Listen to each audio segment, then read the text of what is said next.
Bueno, vamos a analizar hacia dónde va la economía en este último cuatrimestre del año. Para eso vamos a conversar con uno de los principales asesores económicos del diputado de Frente Renovador y candidato presidencial Sergio Massa. Se trata de Ricardo Delgado. ¿Cómo estás, Ricardo? Buenas ¿Cómo te tardes. va, Pablo? ¿Todo bien? Muy bien, por suerte. Bueno, hay muchos temas. Primero, una agenda legislativa que impacta mucho en la economía, ¿no? Por un lado, el proyecto de pago de deuda soberana del gobierno y luego los cambios en la ley de abastecimiento.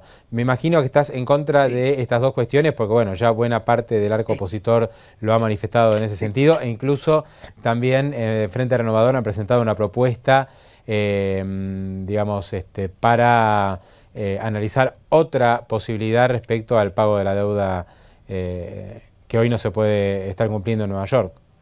Sí, efectivamente, Pablo, la verdad que creemos que son dos proyectos que van a contramano de la resolución de los problemas que tiene en el día a día el argentino y me parece que cada uno con su magnitud y en su andarivel no promueve ni la inversión, ni bajar la inflación, ni mejorar los salarios, que es básicamente lo que hoy el argentino está demandando y me parece que estas discusiones, que claramente digamos, hay que dar porque son proyectos legislativos, más allá de que logren la aprobación del gobierno, en nada van a cambiar este panorama económico que por lo menos a fin de año luce muy mediocre y con problemas cada vez mayores, sobre todo en el mercado de trabajo. ¿Hay alguna explicación para el tema de la ley de abastecimiento? Es decir, ¿cuál sería el objetivo del gobierno? ¿Tratar de bajar la inflación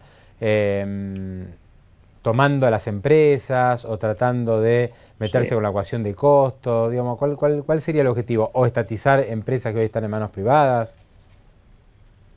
La verdad que no lo sé, uno puede tener varias de esas interpretaciones que son apenas especulaciones. Lo que sí que es claro que la inflación no ha bajado, que está en torno al 2% mensual promedio, que los precios cuidados ya se han descuidado, si es que en algún momento estuvieron cuidados realmente, que no hay un plan antiinflacionario serio en la Argentina y que ese es el principal problema que tenemos desde hace 8 años y que, entre otros resultados, ha dejado prácticamente con reservas al límite al Banco Central, con nula rentabilidad en el sector privado, en particular en las pequeñas y medianas empresas, y en consecuencia con nula posibilidad de aumentar el empleo y la inversión. Entonces, yo tengo la impresión de que puede llegar a ser una suerte de amenaza permanente sobre las empresas en un contexto en donde la inflación como mínimo no va a bajar y dependiendo de lo que haga el gobierno de acá a fin de año, tiene más probabilidades de subir que de bajar, Bueno, justamente. falta un poquitito más de un año para las elecciones presidenciales, ¿no? Que van a ser el 25 de octubre,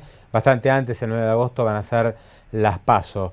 La gran pregunta es cómo se llega, digamos, cómo se transita en estos 13 meses, con un gradual deterioro, con una inflación que va a seguir en torno al 38, 40, 42% y un dólar que va a seguir de cerca la inflación, o esto puede tener un deterioro mucho mayor en los próximos meses. Yo creo que, como todo, Pablo, depende de la decisión política del gobierno de tomar o no medidas que corrijan el rumbo.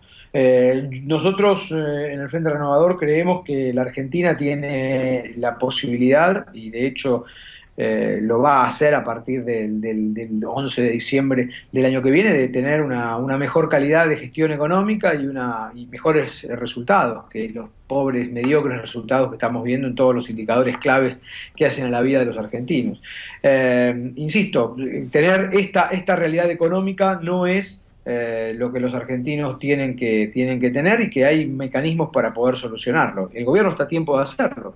Desde ya, si el gobierno toma la decisión de bajar la inflación en serio, con un programa consistente, integral, que sea sustentable, si el gobierno cierra, por lo menos arranca un cierre del triste capítulo que significa la deuda, si el gobierno deja de amenazar a las empresas y al sector privado, en particular a las pequeñas y medianas, con la elevadísima presión tributaria, con una muy fuerte, digamos, una fuerte amenaza de intervención en las decisiones, me parece que la Argentina rápidamente puede cambiar su curso. Insisto, está en la voluntad del gobierno, nosotros siempre proponemos en ese sentido propuestas y ojalá que lo haga. Pero la verdad que la herencia depende básicamente de las decisiones que tome la presidenta de acá al 10 de diciembre. del año que viene. Ahora, está pasando algo bastante particular. Los indicadores económicos que se conocen mes a mes son cada vez peores en términos Sí, de inflación, en claro. términos de nivel de actividad, de tipo de cambio, balanza comercial. O sea, no hay un solo indicador que venga mejor respecto al mes anterior. Sí. Sin embargo, uno ve los precios de los activos argentinos que cotizan y hoy mismo, por ejemplo, hay fuerte suba de acciones. Caso YPF casi 4%, suben las acciones de los bancos, los Sí, bonos sí, claro.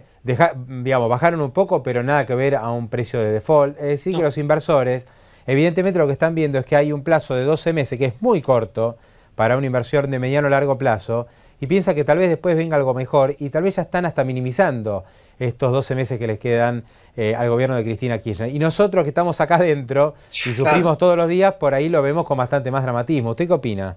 Sí, a ver, claramente son 12 meses cortos para el que está afuera y 12 meses muy largos, o 14 meses en realidad, muy largos para los que todos los días tenemos que vivir esta Argentina, ¿no? Esto es evidente, porque digo, es muy fácil decirle a aquel que no tiene un involucramiento, que no depende de su trabajo, de si la Argentina le va bien o mal, que los plazos son cortos, pero aquel que perdió el trabajo hace una semana y no encuentra ninguna posibilidad de encontrar uno nuevo, es muy difícil. Entonces me parece que es cierto que los mercados están dando una señal o una reacción razonable.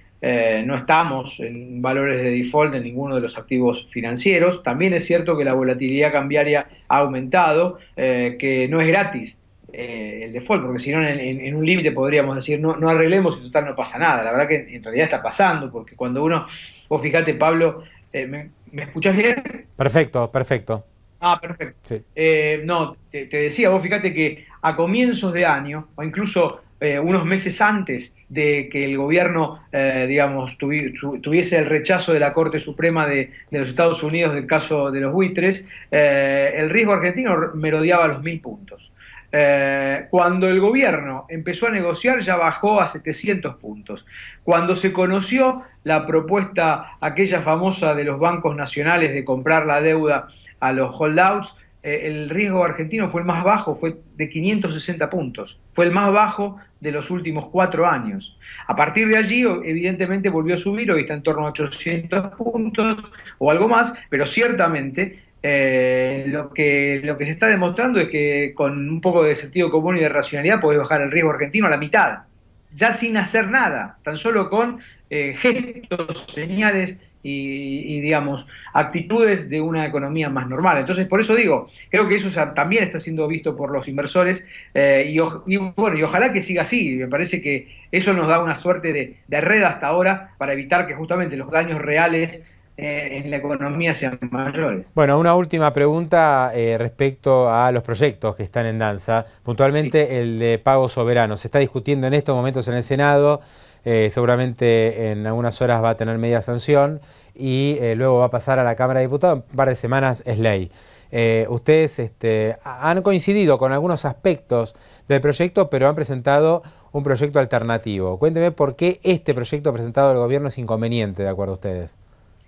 No, en realidad nosotros no coincidimos con el proyecto del gobierno. Nuestra filosofía es diametralmente opuesta, porque creemos que el gobierno, de alguna manera, lo que intenta, por lo menos en su relato, es solucionar el problema de pago que tiene el 93% reestructurado y hace un planteo casi infantil en relación al 7% que no ingresó, ofreciéndole las mismas condiciones que ya fueron rechazadas 2 veces antes, que es el famoso pari passu, pagar lo mismo que, que lo que han cobrado los otros acreedores reestructurados, cosa que, bueno, que ya en el caso del fondo NML ya tiene una sentencia favorable e inapelable. Entonces nosotros decimos, no van al poder con el esquema de ofrecer básicamente Buenos Aires y Nación Fideicomisos como agente de pagos, lograr que paguen o que cobren el 93% reestructurado y tampoco van a solucionar el 7% de los que han quedado afuera.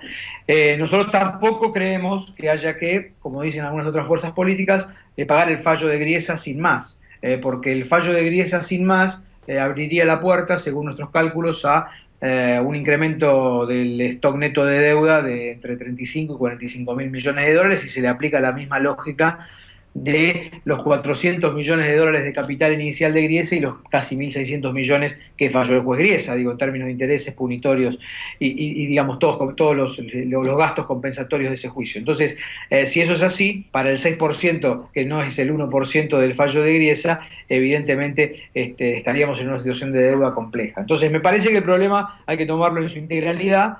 Ofrecemos otras alternativas de pago, otros instrumentos, otras jurisdicciones, sobre todo otros agentes de pago, Caja de Valores, que es quien ya está pagando la deuda reestructurada en la Argentina, por ejemplo, y el Banco Nación sucursal Montevideo, porque creemos que además hay un fallo en la Corte Suprema uruguaya que ha declarado inembargables fondos argentinos, con lo cual ya hay una jurisprudencia en ese sentido que facilitaría las cosas. Y además el tratamiento no es solamente el fallo de Griesa. Nosotros creemos que a partir de este fallo, uno tiene que resolver todo el 7%, y por eso instamos al Ejecutivo en el proyecto de ley que presentamos la semana pasada, a fin de la semana pasada, instamos al Ejecutivo a iniciar una suerte de negociación conjunta con diferentes detalles y cuestiones técnicas que quizá no vienen a cuento contarlas aquí, pero que ciertamente nos permitirían tener una negociación ya cerrada y no dejar todos estos cabos sueltos, que sería solamente el pago del fallo de Griesa. Correcto. Bueno, la pregunta inevitable final es un número nada más. ¿Dólar a fin de año? Nada, muy difícil decirlo, depende de lo que haga el gobierno. Digo, claramente uno está viendo que el deslizamiento del dólar oficial va a seguir, que va a estar seguramente por encima de 9 a fin de año, y habrá que ver la brecha que era hasta hace 2 meses atrás del 50%, o incluso en algún momento menos, y hoy ya está por arriba del 70 o algo parecido. Me parece que, bueno, dependerá si volvemos a estar por más cerca del 50 o más o cada vez más arriba del 70. Insisto, era lo que decíamos antes, el gobierno tiene la decisión final respecto de qué tipo de economía quiere tener en esta transición. Esta transición puede ser mucho más ordenada de la transición que estamos viendo. Ricardo Delgado, un gusto como siempre, muchísimas gracias. Un gran abrazo, que sigas bien, Hasta Pablo. luego.